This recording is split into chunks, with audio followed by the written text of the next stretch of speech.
Di antara zikir ba'da subuh yang Nabi ajarkan dengan pahala luar biasa, itu hadis diriwayatkan oleh Imam Muslim dari istri Rasulullah, namanya Ibunda Juwairiyah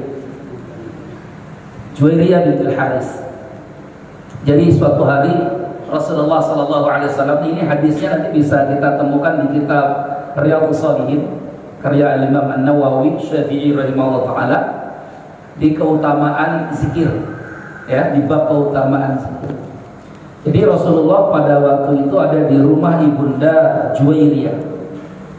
Terus Rasulullah pun pergi menuju Masjid Nabawi untuk melaksanakan ibadah sholat subuh, karena Rasulullah itu selalu sholatnya berjamaah. Tidak ada Rasulullah sholat di rumah, itu tidak ada, ya, kecuali sholat sunnah. Ketika Nabi pergi meninggalkan Ibunda Juwairiyah itu masih zikir di musallanya. Musalla artinya tempat beliau sholat. Terus lakukan begitu. Nabi SAW itu tidak pulang ke rumah kecuali setelah matahari terbit. Orang hari ini nyebutnya syuruk atau isyraq. Kemudian Nabi mengerjakan sholat 2 rakaat dan Nabi SAW pulang ke rumah Ibunda Juwairiyah. Ternyata Ibunda Juwairiyah masih tetap berada di musalla itu. Nah, terus Rasulullah SAW tanya kepada istrinya, Ibunda Juwairiyah, "Wahai Juwairiyah, apakah kamu tetap berada di tempat ini dari sejak aku tadi pergi sampai sekarang kembali?" Kata Ibunda Juwairiyah, "Iya ya Rasulullah." "Apa yang kau lakukan?" "Berzikir." Ya, maka Nabi kemudian beritahukan, "Mau tidak aku beritahukan kepadamu satu zikir yang jika kamu baca, maka zikir itu menandingi semua zikir yang kamu baca dari ba'da subuh sampai waktu subuh ini." Jawabannya kan ya, "Mau tidak aku beritahukan padamu satu zikir yang jika kamu baca itu pahalanya sama menyamai zikir yang kamu baca dari sebelum Nabi tadi pergi sampai Nabi pulang." Maka Ibunda Juwairiyah senang betul tuh Bapak Ibu ketika diajarkan zikir ini. Maka ini hendaknya jadi zikir amalan kita di waktu subuh. Apa itu? Ini hadis sahih riwayat Imam Muslim dalam Sahih Muslim. Memang tidak ada dalam riwayat Al-Bukhari, tapi ini ada dalam riwayat Imam Muslim. Berarti sahih juga. Kata Nabi SAW, "Bacalah olehmu subhanallahi wa bihamdihi adada khalqihi wa ridha nafsihi wa zinata arshihi wa midada kalimatihi." Pendek.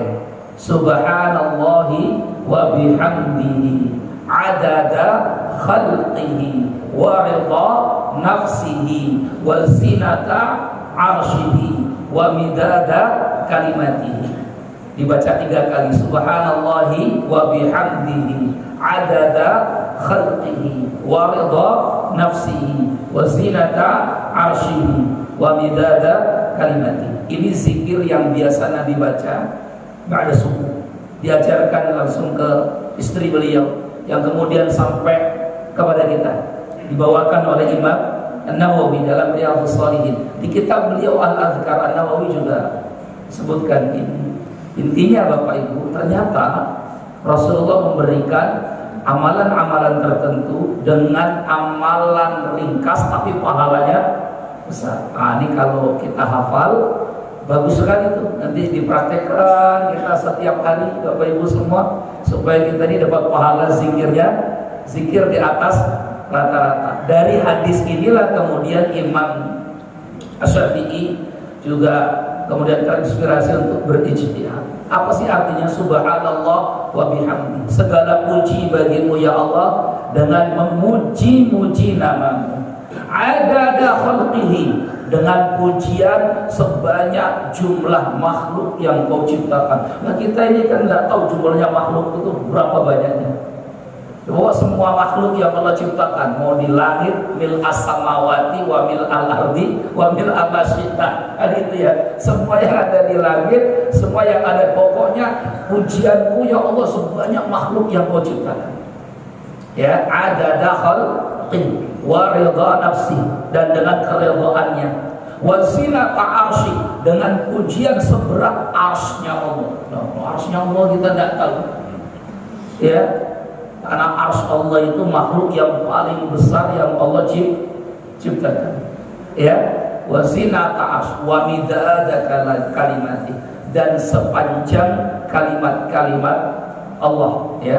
Jadi begitu banyak, makanya zikir ini kalau dibaca pahalanya besar sekali, ya. Alhamdulillah. Dan itu dibacanya cuma di waktu subuh.